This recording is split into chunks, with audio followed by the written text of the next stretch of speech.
तो दोस्तों जैसे कि मैंने आपको कहा कि इंटरेस्ट जो अमाउंट है वो आपका स्टार्टिंग में ही सबसे ज्यादा रहता है और टाइम के साथ ये जो इंटरेस्ट अमाउंट है ये कम होते जाएगा और टाइम के साथ यहाँ पे जो प्रिंसिपल अमाउंट है ये सबसे पहले महीने में सबसे कम रहेगा और टाइम के साथ ये बढ़ते जाएगा दोस्तों, यानी कि इंक्रीज होते जाएगा। दोस्तों अगर आप सोच रहे हो बाइक लोन या फिर टू व्हीलर लोन लेने के लिए, या फिर अगर आपका कोई भी ऑलरेडी एग्जिस्टिंग बाइक लोन चल रहा है, तो दोस्तों आपको पता होना चाहिए कि आपका लोन का ईएमआई कैसे कैलकुलेट होता है, उसमें से आपका प्रिंसिपल अमाउंट और इंटरेस्ट अमाउंट कैसे कैलकुलेट होता है। तो दोस्तों आज की इस वीडियो में हम एक्सेल फाइल कैलकुलेटर की मदद से देखेंगे कि आपके बाइक लोन पे आपका ईएमआई कैसे कैलकुलेट होगा, इसमें से आपका प्रिंसिपल अमाउंट और इंटरेस्ट अमाउंट कैसे कैलकुलेट होता है हर महीने। तो दोस्तों इस वीडियो को पूरा देखिए क्योंकि बहुत सारी नई चीजें हमें पता चलने वाली हैं आज के इस वीडियो में। तो चलिए शुरू करते हैं।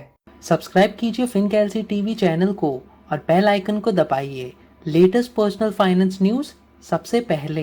दोस्तों मैंने आपके लिए एक फ्री एंड्रॉइड ऐप फिनकैलसी बनाया हुआ है जो कि आपको मदद करेगा आपका इनकम टैक्स कैलकुलेट करने के लिए। इनकम टैक्स के अलावा इसमें बहुत सारी इंडियन सेविंग स्कीम्स के कैलकुलेटर्स भी अवेलेबल हैं। ये ऐप एब्सोल्युटली फ्री है और प्ले स्टोर पे ऑलरेडी अवेलेबल है। तो इस वीडियो को देखने के बाद आप इस ऐप को डाउनलोड कर सकते हो, जिसका लिंक मैंने डिस्क्रिप्शन सेक्शन में दिया हुआ है। दोस्तों जब हम लोन के ईएमआई के बारे में बात करते हैं तो इसमें दो चीजें होती हैं, एक तो आपका प्रिंसिपल अमाउंट होता है और दूसरा इंटरेस्ट अमाउंट होता है। तो दोस्तों जो आपने principal amount as a loan लिया हुआ है वो वाला amount as a principal amount आप हर महीने भरते रहते हो, जो कि ईएमआई का एक पोर्शन है। जो दूसरा पोर्शन है वो आपका इंटरेस्ट का कंपोनेंट है जो कि बैंक को जाता है एज अ प्रॉफिट। तो दोस्तों जो आपको बैंक लोन देती है उसके रिटर्न में आपसे थोड़ा सा इंटरेस्ट हर महीने लेती है। तो दोस्तों इस ईएमआई में से वो सेकंड कंपोनेंट जो है इंटरेस्ट का कंपोनेंट है, जो कि हम देखेंगे हमारे एक्सेल फाइल कैलकुलेटर में एग्जांपल्स के साथ। और एक इंपॉर्टेंट चीज मैं आपको बता दूं हमारे एक्सेल फाइल कैलकुलेटर की तरफ बढ़ने से पहले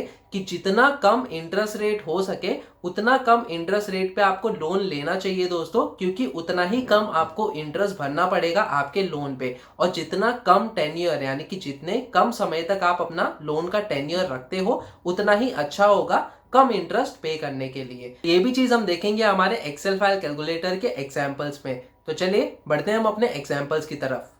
तो दोस्तों जैसे कि आप देख सकते हैं इस एक्सेल फाइल में मैंने ऑलरेडी थोड़े से लेबल्स डिफाइन किए हुए हैं। यहाँ पे आपका मंथ्स का लेबल है, यहाँ पे आपका ईएमआई आएगा, यानी कि हर महीने जो भी आप ईएमआई पे करोगे अपने बाइक लोन के लिए वो वाला अमाउंट यहाँ पे आएगा। यहाँ पे आपका प्रिंसिपल और इंटरेस्ट अमाउंट आएगा दोस्तों। जैसे कि मैंने आपको कहा कि आपके ईएमआई में दो चीजें होती हैं, प्रिंसिपल और इंटरेस्ट अमाउंट, तो वो भी हम चीज देखने वाले हैं। और हर महीने के बाद आपका जो भी ईएमआई आप पे करते हो उसके साथ साथ आपका प्रिंसिपल रिमेनिंग कैसे डिक्रीज होता है वो वाला चीज इस कॉलम में आएगा दोस्तों। एग्जाम्पल के तौर पे हम क्या करने वाले हैं कि जो बाइक लोन है यानी कि टू व्हीलर लोन का एग्जाम्पल जो है वो हम इस प्रकार से लेने वाले हैं कि आपका जो प्रिंसिपल अमाउंट है वो 50,000 रुपए का है, इंटरेस्ट रेट है वो हम लेंगे 12% पर एनम का, यानी कि 12% एक साल का, और टेन्योर जो है वो 3 साल तक के लिए हमने रखा हुआ है। दोस्तों इस एग्जाम्पल के दौरान हम ये भी देखेंगे कि कोई भी अगर हम चेंजेस करते हैं यहाँ पे प्रिंसिपल, इंटरेस्ट रेट या फिर टेन्योर में, तो हमारा जो ईएमआई है वो कैसे चेंज होते रहेगा वो भी चीज हम देखने वाले हैं। तो दोस्तों जल्दी से मैं ये सारी चीजें यहाँ पे इस एक्सेल फाइल में डाल देता हूँ। यहाँ पे हम प्रिंसिपल अमाउंट जो है वो 50,000 रुपए का ले रहे हैं, इंटरेस्ट रेट जो है वो 12% एक साल का है, और टेन्योर जो है वो 36 महीने होंगे दोस्तों, यानी कि 3 साल का होगा।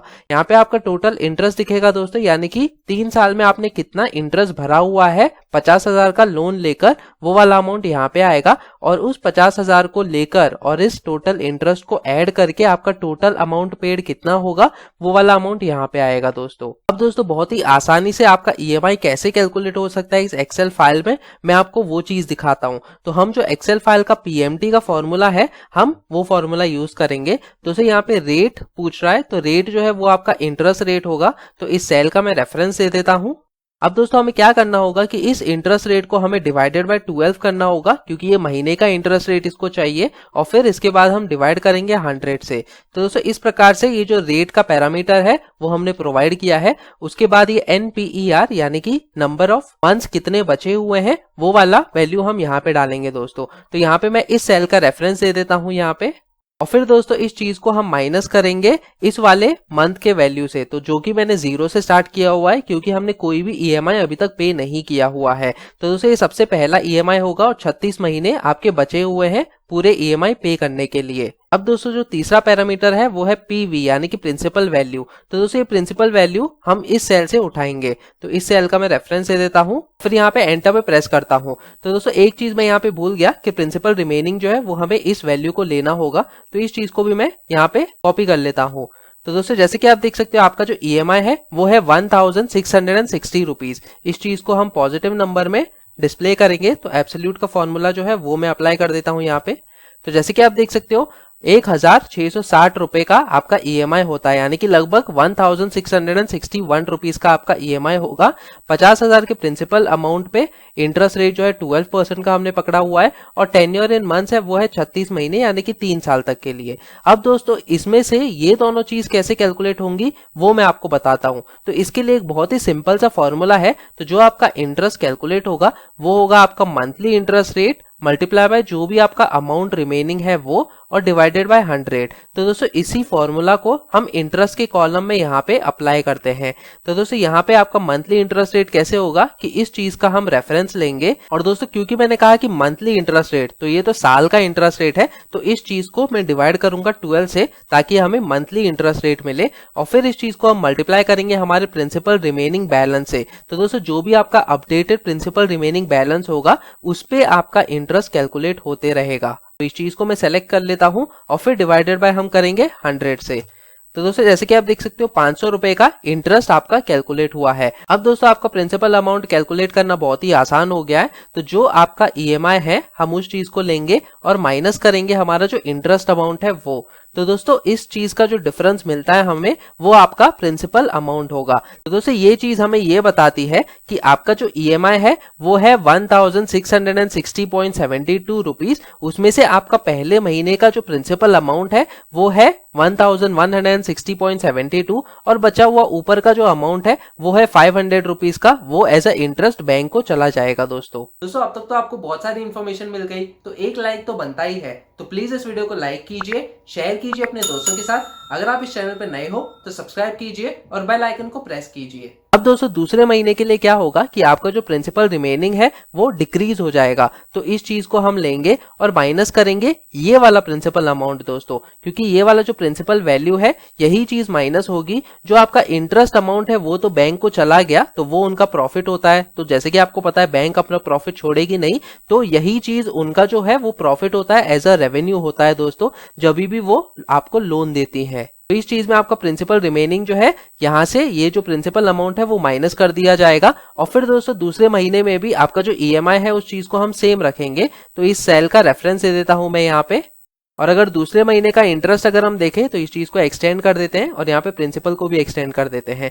तो दोस्तों जैसे कि आप देख सकते हो दूसरे महीने में आपका जो इंटरेस्ट है वो थोड़ा सा कम हो गया है, क्योंकि आपका जो प्रिंसिपल रिमेनिंग है वो कम हो गया है। दोस्तों 1 साल तक के लिए मैं जल्दी से यहाँ पे एक्सटेंड कर देता हूँ ये सारी चीजें।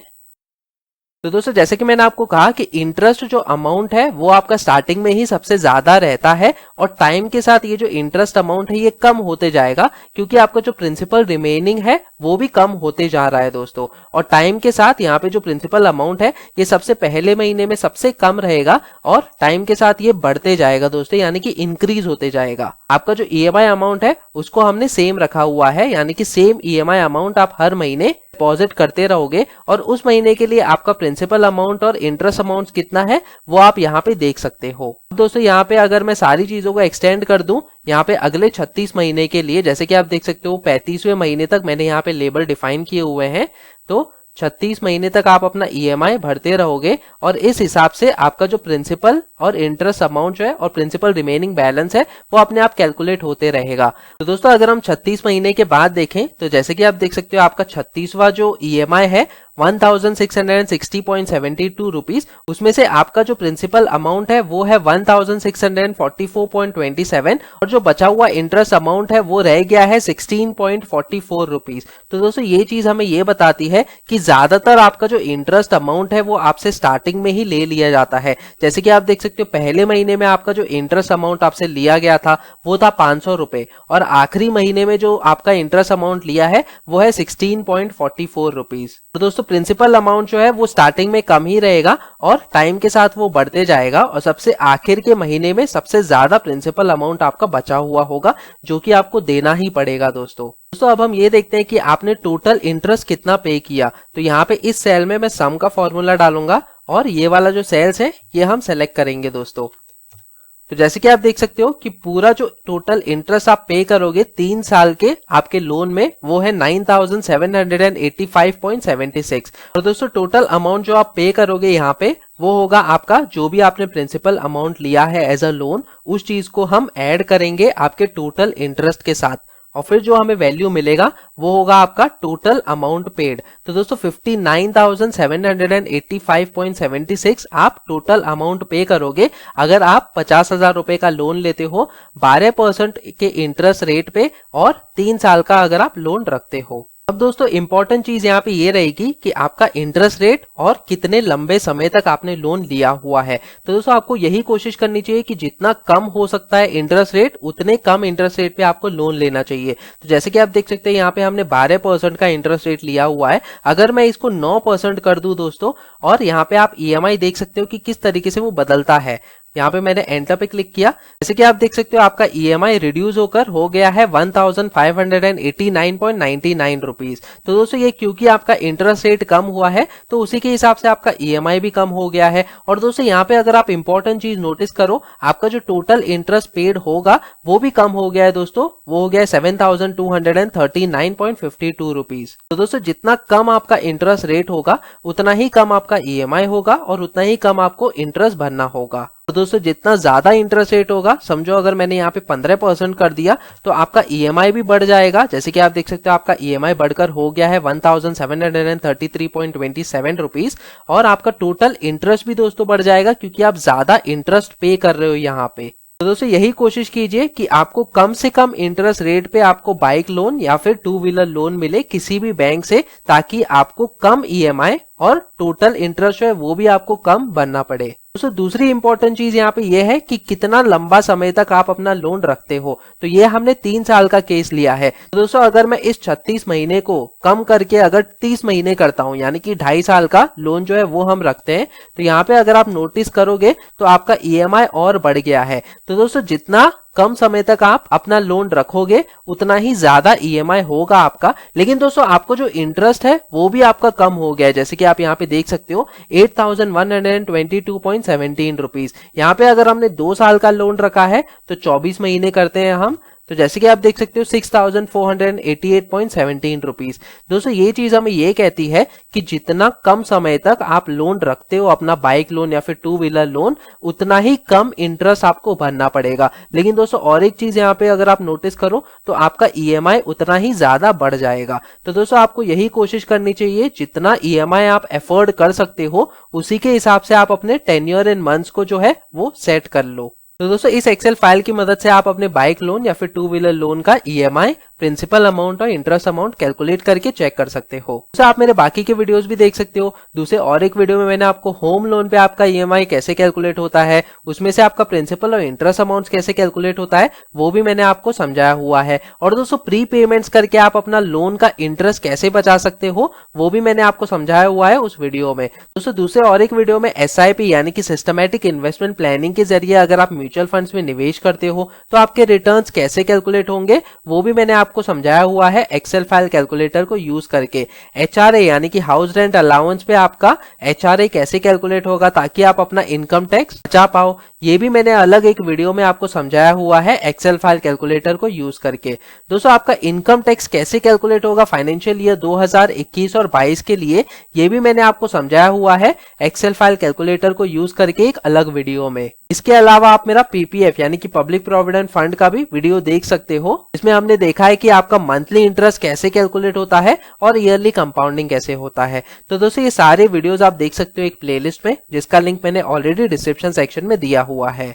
तो दोस्तों जैसे कि हमने देखा, बहुत ही आसान है आपके लोन का ईएमआई कैलकुलेट करना, उसमें से आपको प्रिंसिपल अमाउंट और इंटरेस्ट अमाउंट कैलकुलेट करना। दोस्तों इस एक्सेल फाइल कैलकुलेटर डाउनलोड करने का लिंक मैं डिस्क्रिप्शन सेक्शन में डाल दूंगा, जहां से आप डाउनलोड करके अपने बाइक लोन का ईएमआई कैलकुलेट करके चेक कर सकते हो। और दोस्तों जैसे कि मैंने आपको वीडियो की शुरू में कहा, आप मेरा फ्री एंड्रॉइड ऐप फिनकैलसी डाउनलोड कर सकते हो प्ले स्टोर से, जो कि आपको मदद करेगा आपका इनकम टैक्स कैलकुलेट करने के लिए। इस ऐप का लिंक मैंने डिस्क्रिप्शन सेक्शन में दिया हुआ है। दोस्तों वीडियो पसंद आया तो प्लीज इस वीडियो को लाइक कीजिए, शेयर कीजिए अपने दोस्तों के साथ। अगर आपकी कोई भी क्वेरीज है तो आप कमेंट सेक्शन में पूछ सकते हो। अगर आप इस चैनल पे नए हो तो सब्सक्राइब कीजिए मेरे यूट्यूब चैनल फिनकैलसी टीवी को। सब्सक्राइब करते समय बेल आइकन को दबाना मत भूलिएगा, ताकि आगे आने वाली ऐसी वीडियोस आप देख सकें। फिर मिलेंगे किसी और पर्सनल फाइनेंस रिलेटेड टॉपिक को लेकर, तब तक के लिए आप ये वाले वीडियोस देखो।